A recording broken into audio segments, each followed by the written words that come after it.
Check-up no rádio.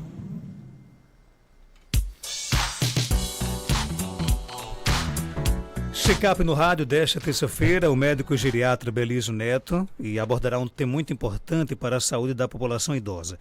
Medicamentos em idosos, nem de mais nem de menos. O uso adequado de medicamentos é fundamental para garantir a qualidade de vida na terceira idade, mas o equilíbrio é essencial. O excesso de medicamentos pode trazer efeitos colaterais graves, enquanto a falta deles pode comprometer o tratamento de doenças crônicas. Doutor Belísio, seja bem-vindo aqui ao nosso Panorama 95, bom dia. Bom dia, Marcos, bom dia, Geraldo, bom dia a todos os nossos queridos ouvintes da 95 FM, já aqui em clima de carnaval. É uma satisfação imensa participar mais uma vez aqui do quadro Check-up no rádio, falando de um tema bastante relevante para a saúde das pessoas idosas, que são medicamentos, né? Qual é o maior desafio ao prescrever medicamentos para idosos? Na geriatria, a gente pensa sempre na eficácia, logicamente, do medicamento, mas a gente pensa redobrado na segurança. Não adianta só aquele remédio ter o efeito desejado, regredir a progressão de uma insuficiência cardíaca, aquele medicamento ser o tratamento para uma demência de Alzheimer, se ele não é seguro. Se esse medicamento da insuficiência cardíaca facilita a queda, se esse medicamento para o Alzheimer tira o apetite do idoso e ele desnutre. Então a gente pensa sempre nesse binômio de eficácia e segurança. O geriatra, eu digo que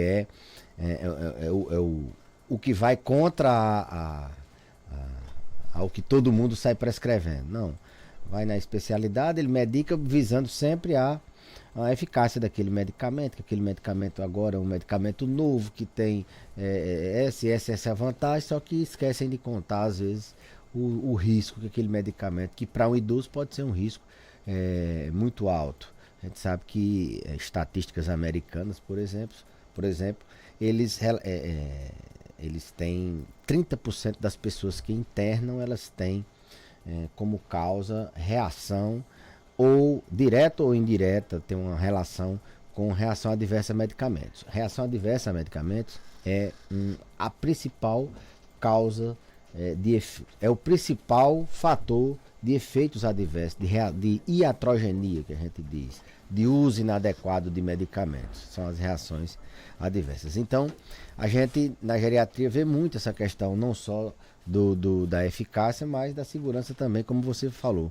Para a gente manter um equilíbrio, tem que ser eficaz aquele remédio, mas ele também tem que ser seguro, já que os idosos são a parcela da população mais vulnerável a ter reação adversa a medicamento.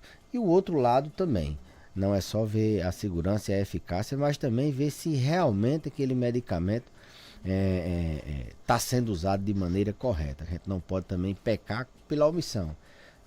Às vezes o paciente, pelo fato de tomar muitos medicamentos, ele quer deixar um ou outro, e não tomar o remédio é tão grave como, desde que seja bem indicado, desde que seja seguro, desde que esteja cumprindo seu objetivo, não tomar também. A não adesão terapêutica também é um grande problema para a saúde das pessoas idosas. É verdade que os idosos têm uma maior sensibilidade a certos medicamentos, e como é que isso deve influenciar a dosagem?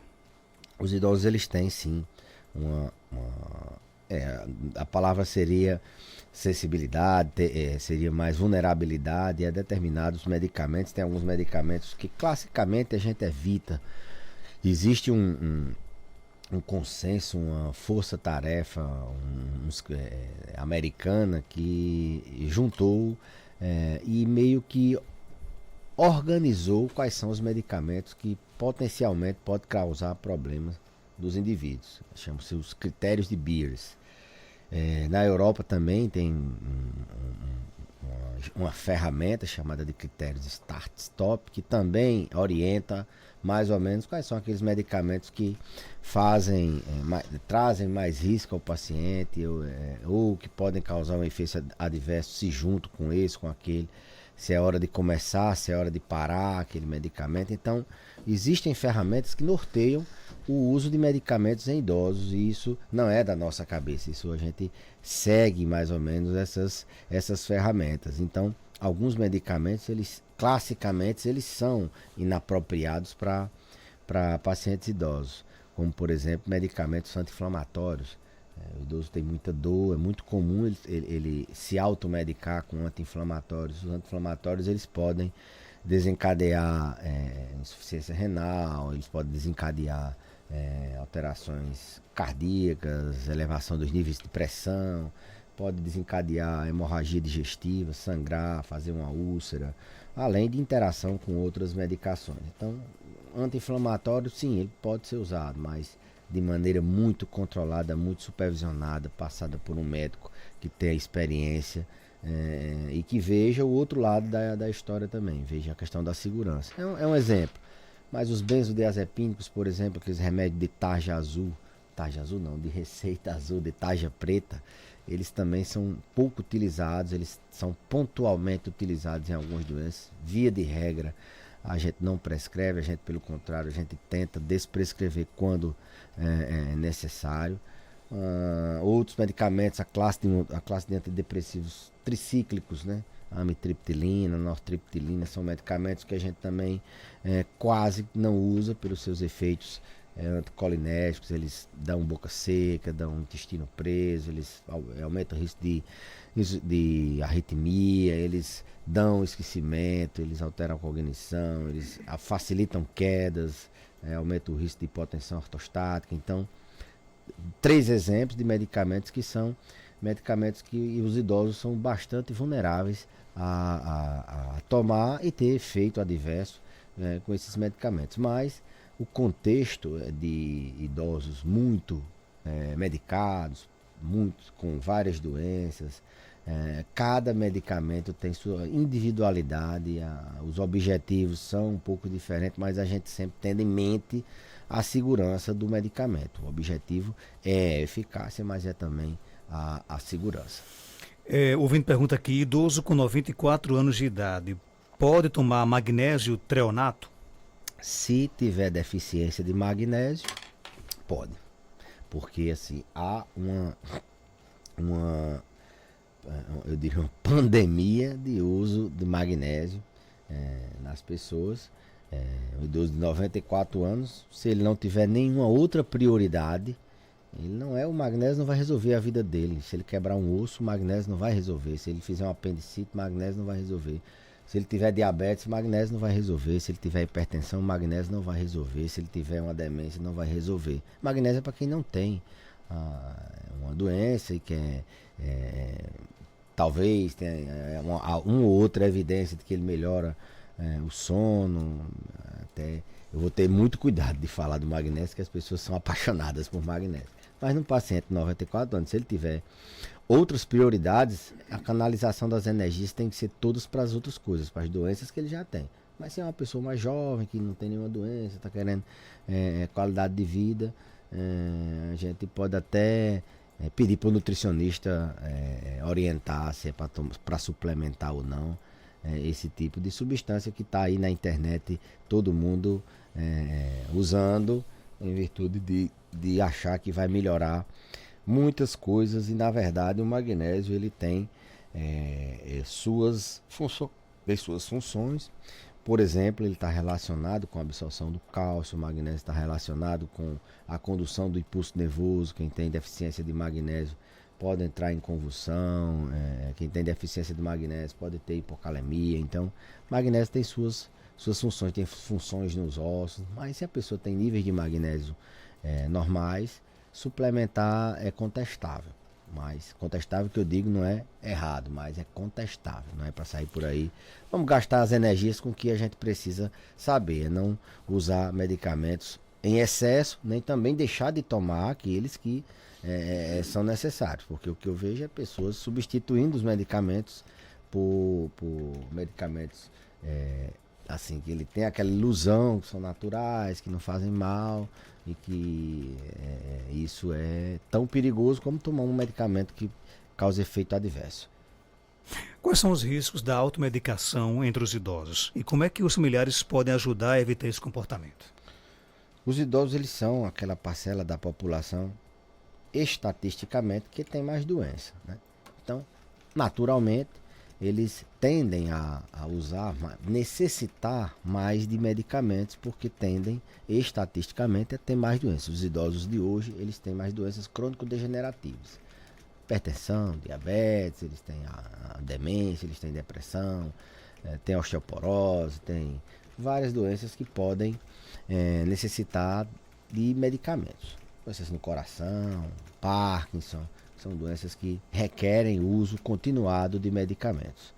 Então esses pacientes, eles são mais vulneráveis pelos sintomas que eles têm a se medicar. Tem uma dor, ele vai lá, medica, ele tem uma incidência maior de dor, ele tem uma gripe, ele vai lá, medica. Então, o risco que eles são mais vulneráveis a tomar mais remédios, eles têm mais acesso à farmácia, porque eles vão sempre comprar seus medicamentos. Então, eles são mais vulneráveis a fazer a automedicação, porque tem mais sintomas, porque tem acesso à farmácia, tem ali a mentalidade voltada para essa questão da saúde, então eles têm mais essa vulnerabilidade. É tanto que programas de TV, como missas, programas de TV voltados para o público idoso, eles têm muita propaganda de remédio. São aqueles cálcios, são aqueles suplementos, Ora-Pronobis, que tá na moda agora, nesses programas que são voltados aos idosos, porque eles são mais vulneráveis a usar medicamentos, porque tem muitas doenças, tem esperança de que aquele remédio que na propaganda promete resolveu todos aqueles problemas dele, ele já está chateado de tomar muitos medicamentos, então eles são mais vulneráveis a se automedicar. E são realmente pessoas que sofrem com essa automedicação por falta de orientação. Vou dar um exemplo que eu já dei várias vezes aqui nesse período de gripe. Os antivirais, né? Os antigripais, eles têm substâncias antihistamínicos que podem facilitar quedas. E aqueles antivirais, antigripais, tomar um xarope para gripe, são 2, 3, 4 substâncias. E dos que está tomando, às vezes, 10 medicamentos, não sabe como cada substância dessa pode fazer efeito adverso, se misturando com outras do próprio organismo. Então, o perigo está aí, dessas substâncias do xarope da gripe se misturarem com outra substância, anular o efeito dela, ou mesmo se misturarem com essa e potencializar, dobrar o risco daquele medicamento. É um medicamento para anticoagular o sangue, toma um xarope desse, toma um remédio para dor, e o risco de sangramento do paciente aumenta em exponencial. Então tem que ter segurança, tem que saber o que vai fazer, tem que estar ali com muito cuidado, que reação adversa a medicamentos é a principal causa, aliás, é 1/3 das causas de internamento nos Estados Unidos, e a gente todo dia está vendo paciente que, mesmo que a gente tenha seguido todas as normas, os protocolos, as orientações nacionais, internacionais, quando a gente vai começar um medicamento, aqui e acolá, esse medicamento, o organismo do indivíduo não tem, é mais vulnerável, porque está envelhecido, ele faz uma reação adversa. Imagine sem seguir todas essas checagens que a gente faz para poder medicar um paciente. Então, muito cuidado com a automedicação. Desde medicamentos da farmácia, a automedicação natural, ninguém sabe o que é que tem em determinadas plantas, suplementos, tá aí o magnésio, mas suplementos em geral, polivitamínicos. Esse remédio aqui é bom para memória, esse é bom para os ossos, é tudo que uma pessoa quer. Um remédio bom para memória, outro bom para os ossos, outro bom para emagrecer, um remédio bom para isso, mas não diz qual é o mecanismo de ação desse remédio, como é que ele faz a pessoa. Tem algum estudo que demonstrou que esse remédio realmente vale a pena eu tirar do meu remédio, do dinheiro do meu remédio para a pressão, para poder comprar isso aí, ou não, eu vou só aumentar o número de remédio e ficar naquela ilusão que esse remédio é bom para isso. Não, ele trata isso, é isso. O ouvinte pergunta aqui qual a importância da vitamina A a Z. Que vitamina é essa? É um polivitamínico que tem vitaminas, todas as vitaminas, de A a Z. Os polivitamínicos, eles são muito consumidos nos Estados Unidos. É uma febre tomar polivitamínico. Os idosos, eles têm, na maioria das vezes, algumas carências nutricionais, mas poucas vezes a gente lança mão de polivitamínicos. Vez por outra, publica-se estudos, a literatura traz até estudos bem feitos que demonstram que os polivitamínicos podem ajudar a evitar determinada doença, mas via de regra não é uma recomendação geral, né? Eu sempre digo, se polivitamínico fosse bom para todo mundo, colocava-se na água, assim como se coloca iodo no sal, né? Então, não é para todo mundo. Polivitamínicos são várias vitaminas, cada vitamina dessa ela tem uma ação, ela pode fazer interação com outra. Por exemplo, a vitamina C é um ácido ascórbico, então ela pode agredir o estômago. Não é que ninguém possa sair por aí tomando vitamina C, não, mas precisa ser bem indicado. Os polivitamínicos, ele tem suas indicações precisas. Por exemplo, um paciente que tem uma síndrome desabsortiva, ele está com o intestino, o estômago que não consegue absorver a alimentação na nutrição, então a gente pode lançar mão. O paciente que tem deficiência de determinadas vitaminas, a gente repõe aquela vitamina para aquele indivíduo, mas sair tomando a vitamina de A a Z seria assim precipitado, né? Seria você estar usando um medicamento, gastando seu dinheiro, usando seu organismo para absorver, digerir, metabolizar essas substâncias, podendo estar priorizando para outras coisas, para atividade física, para uma alimentação saudável, para alguma coisa, porque as pessoas sempre querem algo a mais. Aquelas pessoas que já têm um estilo de vida saudável, elas querem um plus, elas querem um algo a mais para que possa se fazer. E às vezes não precisa desse algo a Quer mais. resolver tudo com medicamento só, né? Exatamente. O polivitamínico que ele entra. Não é que esteja contraindicado, não. Eu uso no consultório, vez por outra, eu lanço mão de um polivitamínico para um idoso que está precisando, mas de A a Z, ele é um nome, eu acho até comercial, de um polivitamínico que tem várias vitaminas, vitamina A, B, C e até o Z. Então, não é uma recomendação assim, como é que eu poderia dizer, para todo mundo. Deve ser para quem realmente precisa.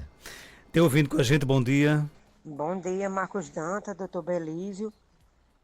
Doutor Belísio, minha mãe toma Prolopa para o Parkinson. Pode esse remédio causar trazer assim, alguma doença para o estômago, no estômago? Pode? Pode. O Prolopa, Marcos Dantas, por exemplo, a gente estava falando de muitos medicamentos e às vezes uma doença só pode levar o paciente a tomar 5, 6 comprimidos por dia. É o caso do Parkinson. Uma doença só, como por exemplo a insuficiência cardíaca, com fração de ejeção reduzida e tal, ela leva o indivíduo a tomar 3, 4, 5 medicamentos. Às vezes 2 doenças fazem o indivíduo tomar mais de 10 medicamentos. Então o número de medicamentos às vezes não é proporcional ao número de doenças, porque tem uma doença que leva a tomar muitos medicamentos. Prolopa, que é a levodopa com bezerazida, é o nome comercial de um medicamento que é o padrão ouro, né? É o medicamento de primeira linha para tratar a doença de Parkinson. Esse medicamento, ele tem os efeitos positivos, né? A eficácia dele é deixar o paciente menos rígido, deixar ele com a movimentação mais rápida, sem desequilíbrio, diminui o tremor na doença de Parkinson. Mas o Parkinson tem essa questão de os sintomas da doença e os sintomas do tratamento. O levodopa bezerazida, no caso o Prolopa, ele traz também seus efeitos adversos. E a gente tem que durante a doença ir minimizando, equilibrando isso. Ele faz náuseas, né? Quem toma Prolopa pode ter náuseas. Quem toma o Prolopa pode ter reações motoras também, de ficar com movimentos involuntários, ficar fazendo careta, às vezes mexendo a mão, mexendo outra, movimentos no pescoço, movimentos involuntários quando ele está numa dose, no pico da dose, né? Então tem efeitos também do medicamento. Ele cria uma tolerância, com o tempo você tem que aumentar mais doses, tem que fracionar as doses, tem que associar um outro medicamento. Então, o Parkinson, ele a questão dos sintomas da doença, a rigidez, a lentificação, o tremor, mas ele também tem os efeitos adversos do tratamento, tem os efeitos adversos do Prolop. Então, respondendo ao ouvinte, o Prolop pode trazer sintomas, sim, no trato gastrointestinal, mas são náuseas e com o tempo isso desaparece. O paciente a longo prazo que já toma, ele já é acostumado. É mais no início do tratamento, quando a gente começa o tratamento, a gente até deixa um medicamentozinho para náuseas, caso ele venha a sentir. Mesmo a gente começando devagarzinho, um quarto da dose, vai aumentando para metade, vai aumentando para a dose que você quer iniciar, a gente tem efeitos adversos no estômago, seria a náusea. Agora, quais são os sinais de que um idoso está tomando medicamentos em excesso ou de forma inadequada? Quando aquele idoso está tomando algum efeito, está tendo algum efeito adverso, a gente percebe, o idoso é muito vulnerável na parte da mente, né? O idoso começou a delirar, ter confusão mental, a gente tem que pensar logo se ele não está tomando nenhum medicamento extra, nenhum medicamento novo a mais, em acesso, ou está tomando remédio duplicado. Então, confusão mental seria um sintoma que as famílias devem alertar. Quedas é outro sintoma. Os pacientes que tomam medicamentos fora do que está ali tudo prescrito, nunca caiu, agora está sofrendo queda, está muito instável na marcha, na mobilidade, esse paciente pode estar... A gente tem que suspeitar de medicamento novo ou de algum medicamento que ele está tomando e não está dando mais certo, ou que ele está tomando de maneira errada. Sonolência é outro sintoma que eles, quando estão tomando algum medicamento extra ou errado, ou de maneira inadequada, ou se automedicando, o exemplo do xarope da gripe, tem antihistamínico, esse remédio dá muita sonolência.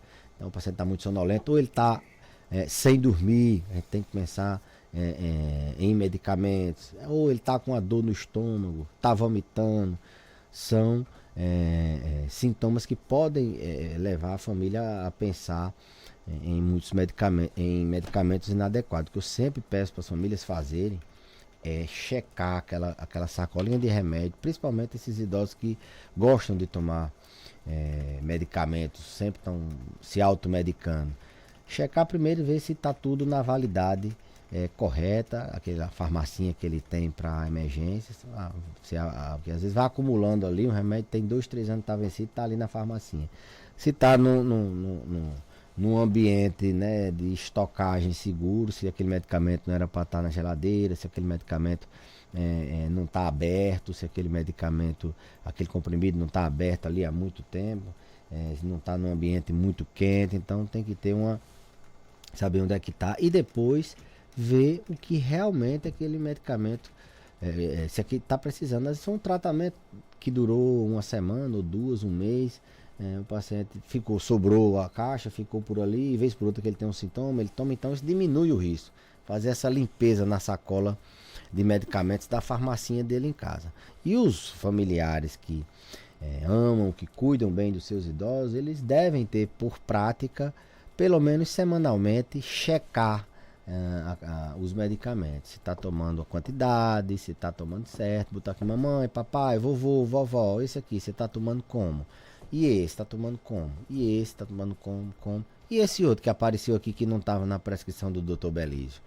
Ah, não, esse aqui fui na farmácia, a pessoa, não, então vamos mandar uma mensagem para o Dr. Belísio, saber se esse remédio não vai atrapalhar. Eu dei meu exemplo, mas do médico da confiança daquela família. Então é uma forma da família ter o cuidado, checar essa sacolinha de medicamentos de urgência e verificar periodicamente, eu dei um exemplo semanal, mas periodicamente dar uma checada, porque cada consulta, quando eles vão para reavaliação, a primeira coisa que eu peço para levar é a sacolinha de remédios, e ali eu faço uma checagem de cada um, se está tomando certo, se ainda precisa daquele medicamento, que a gente está sempre tentando diminuir medicamento, se aquele medicamento precisa ser naquela dose. Então é importante essa checagem periódica dos familiares. Doutor Belísio, obrigado pela sua participação. Algo mais a acrescentar, pode ficar à vontade. Eu que agradeço, Marcos, o espaço, agradecer os ouvintes pelas perguntas, é muito importante que eles participem. Queria mandar um abraço para meu amigo Pedrão, né, da loja ali de carros, da oficina elétrica, meu parceiro de treino, que ontem levou, segunda vez que ele leva uns limões.